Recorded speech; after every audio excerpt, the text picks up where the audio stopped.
Hello again, this is Petam Mani, and today I would like to talk on the subject of resistance. I've been writing quite a bit about this recently and sharing it with some friends. Originally was going to be a blog post. I've yet to post it as it's still developing. It's something that's been on my mind since the election last fall when the there was this call from activists, and I'm a member of many activist circles across the United States. And in response to the election outcome, there was a call for resistance. And at the time, it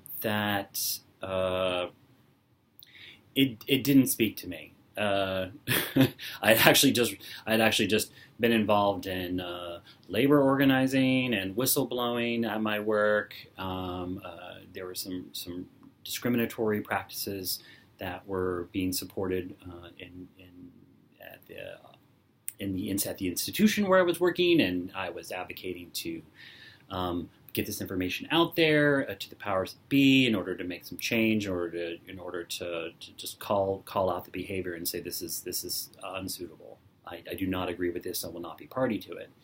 And this led me to quit the job and determine for myself the next course. So the next course led me to do some field research as part of my master's thesis in media archaeology, and it has led me into the Deep South to trace some of my ancestral heritage. And in doing so, I've met some amazing cousins who and the Southern hospitality thing is real, y'all. Okay, it's real. There's people down here and so sweet, wonderful, and loving, and taking me in, very generous, very, oh God, just so incredible. I really cannot give enough praise, to the blessings that I have received since deciding, I'm not gonna be a party to this anymore. I'm not gonna participate in the illusion anymore. I'm not gonna participate in the falsity anymore. I really have no tolerance for it. I came here. I have work to do. Enough of this. And it was very, in the teaching of Lakota, we talk about, the sharp knife, and it's when you just like, no, not doing this, and you cut ties with those things that no longer fulfill and no longer nourish. The yes and the no are two very, very powerful words.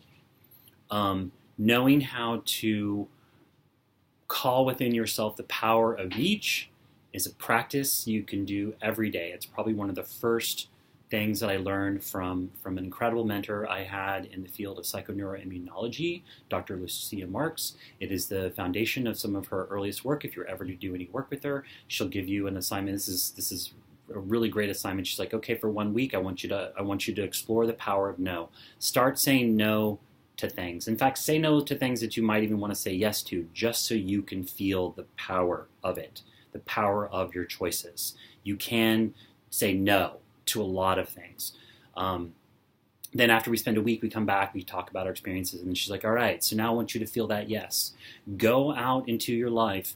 Those things that you love, say yes to them. Those things that you want, say yes to them. Feel the power of that yes.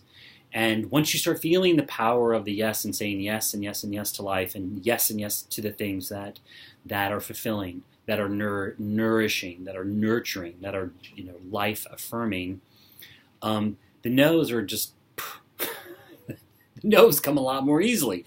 These ideas of obligations, social obligations, and what I should be doing and what people think of me, or you can slowly but surely. I've seen this, I've done this for myself, I've seen this happen with a lot of other people, slowly but surely, through the power of yes and no, align yourself with those things in the world that give you joy. And it's that joy here in the heart from which everything else comes. Joy experienced within the experiencing of beauty. Joy within the experience of relationships.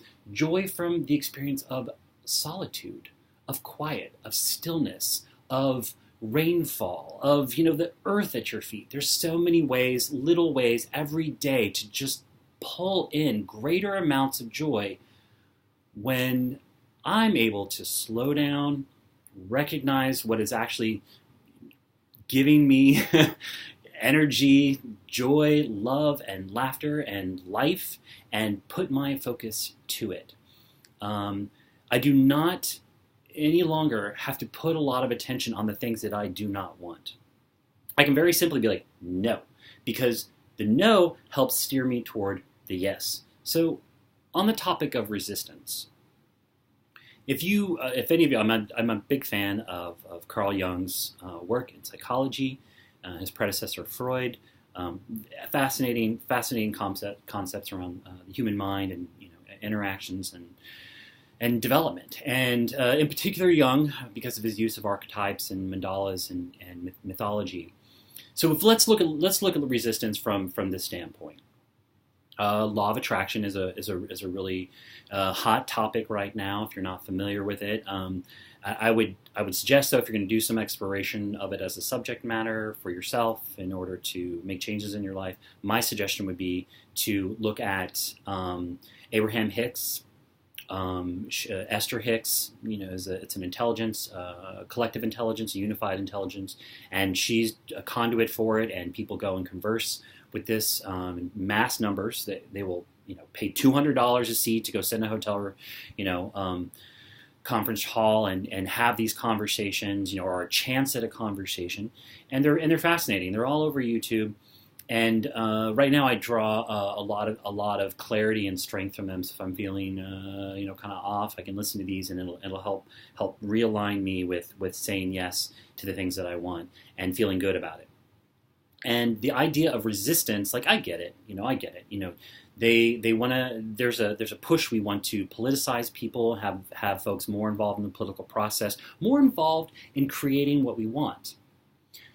So the attention, what I'm seeing right now, and I love my fellow activists and artists and what I've witnessed, I should say, is this pushing against, calling out whoever the president is at that time, and going about all the things they don't like about him, whatever. So all these policies, this next thing, and reacting, distract. We're distracted, and reacting.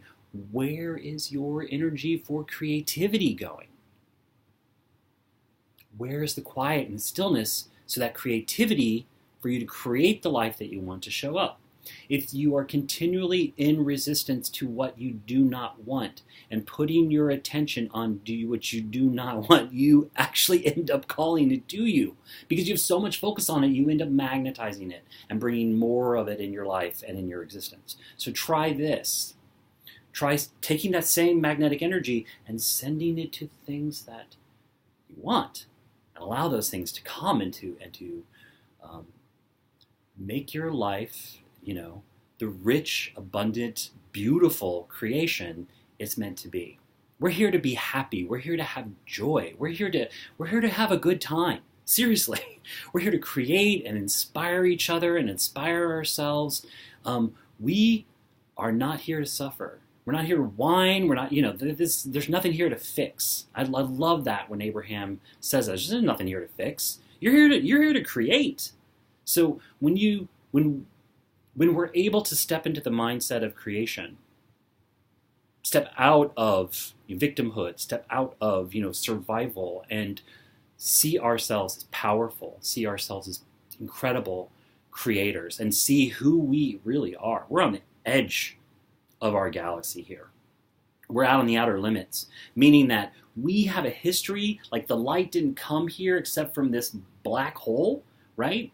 From long ago, that came in, that, eventually everything coalesced here, and here's where we are. Well, guess what? That pathway all the way out is evolutionary.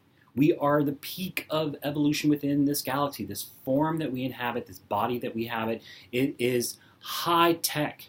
High tech. Now, I was given this information many years ago in a Vision Quest ceremony. I went there. I was praying for my health and well-being, and I had very, very clear, very, very, very precise prayers about what I wanted. And I entered into an incredible conversation with the spirits that showed up. Spirit and Spirit often shows up for me as a singularity of a multiplicity. So sometimes it's like a choral of voices, and sometimes it sounds like a very distinct individual voice. It's non-gendered, and it always just suits my mood, the environment, and where I am in my path, whatever it's going to take for me to get the message. And so the message that I received, and this was back in 2003 when I did this ceremony. It was fascinating because I was very, very focused on AIDS and HIV, and I had some questions about that at that time, and healing HIV. I was concerned about the direction, or I should say misdirection, of the work that was being done. There was just like a hands in the air, like we're no longer going to work on a vaccine. No, we're going to spend time and energy getting everybody on these meds. These meds are serious medications that people who are HIV positive take. So the fact that they just want to have people who aren't HIV positive start taking these meds, it's pretty diabolical, if you ask me. So what I learned through this prayer was that biology is the highest form of technology. And I was like, what? And it was like completely flipped my thinking around what technology was, and around the technology that actually existed within me. And the way it was presented at that time was, think about it. Anything that's created, any technological advancement that is created, is really nothing but an attempt to recreate what already happens within nature. Whether that's like, oh, I want to invent a laser gun. Well, you're taking your inspiration from a lightning strike. You can look at all these things, these technological advances. They already exist in nature, and we are essentially trying to replicate, master, and maybe even expand upon, or collaborate and co-create into different forms. Everything's found in nature. It already exists in the organic world. This is good news for us.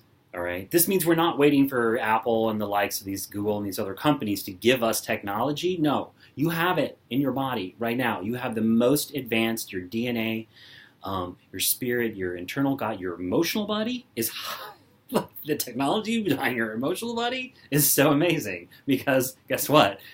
If you tap in, you tune in to your intuition and your gut instincts, and maybe you have guides, whatever it is that gives you guidance, and you're feeling off and something is conflictual inside of you and this doesn't feel right, guess what? You're right. Follow that, but you're moving in a direction that feels good. It feels good. Maybe logic doesn't even apply.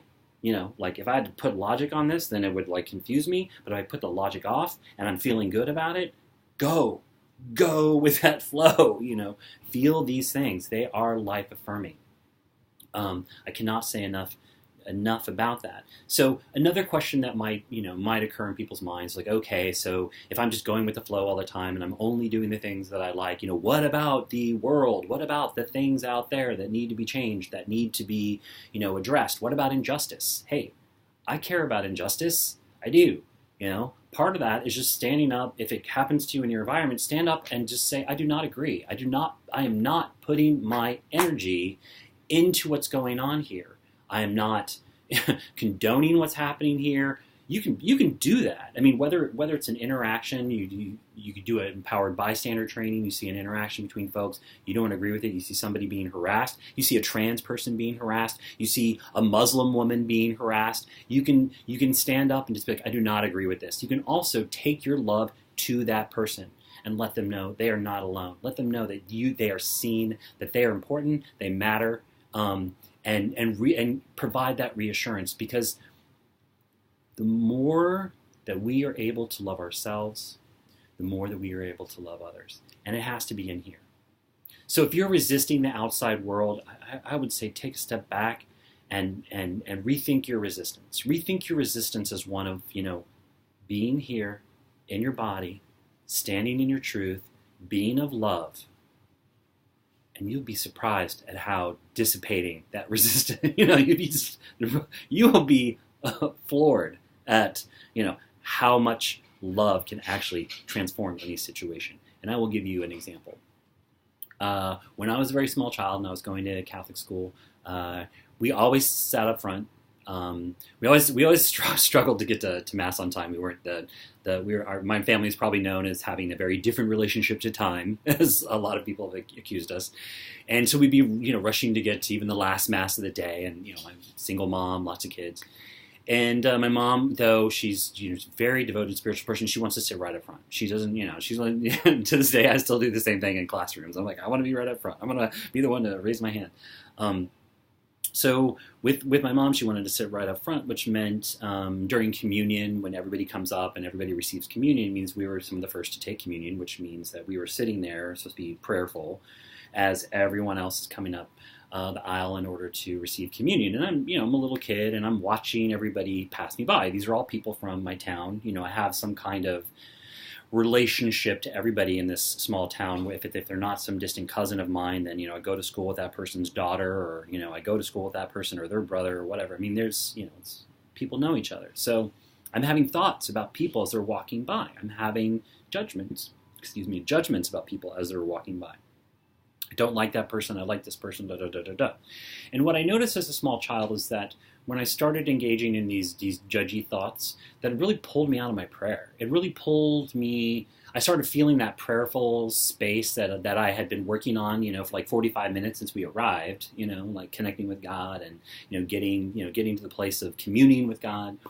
And here I am just thinking terrible thoughts about the people I go to school with, their kids and their parents and families and people in this town, and like, that's not very spiritual. So as a small child, I developed a means for redirecting my thoughts toward a place that would sustain that spiritual state of communion. And it was very, very simple. I would look at each person and I would just think to myself, I love you. I would look at each person and I love you. In my mind, I love you. I love you. I love you. And it starts shifting. The energy starts shifting. I'm able to stay in that space of spiritual communion, and people flow through the line. And now my heart's open. I'm really feeling the love. It's no longer like I'm pushing it out. It's now flowing out of me, and it's easy to do. So I started doing that as a small child just to help redirect my thoughts. And I only used it in church. I just didn't occur to me to do this practice elsewhere. And very recently, when I arrived here, where I am now in New Orleans, I attended a sacred music festival. And there was a performer, and he did exactly this. He got up on stage, a cappella. He got this great little beat going, and he had the crowd around him. And there were maybe, I want to say, it could have been as many as like 70, 60, 70 people, just crowded around this little stage. And he pointed to each person, and in his little rap, he's like, I love you, and I love you, and I love you, and I love you, and I'm watching him do this, and I'm feeling not only my own energy, but I'm very empathic, so I'm also feeling the energy of the crowd. And after he makes the circle and does this with everybody, he comes back around, he pointed at me, he's pointing at me, and I'm feeling this, and I was amazed at how this simple gesture shifted my energy and the energy of the room. Everybody was clapping. Everybody got into it. Like it was beautiful. Just a beautiful, simple way to unfold and to redirect positive energy. Not that it wasn't already positive before, at this festival. I mean, it was. So, but what it did is it triggered me like, this is simple. And I know the truth of this. I have practiced this. So what I started doing, because at the time I was exploring the French Quarter. I was living near the French Quarter, and I was going down to visit and, doing things. And, there's all kinds of people, tourists and stuff, and partiers and artists and, merchants and all these sort of people in the French Quarter. And, and I might find my little mind being like, oh, I want to avoid those people, and I don't want to walk over there. And, I'm trying to find space for myself, and so I'm avoiding crowds or whatever. And then I realized, like, hey, I have the tool to lovingly walk through all of these spaces that normally, might give me pause. And I've been doing that. So sometimes when I find my little mind like trailing off into judgy world, I'll just guide it right back. I'll look around the room, and I will, or on the street or wherever I am, and I'll think to myself, I love you, I love you, I love you, I love you, I love you, I love you.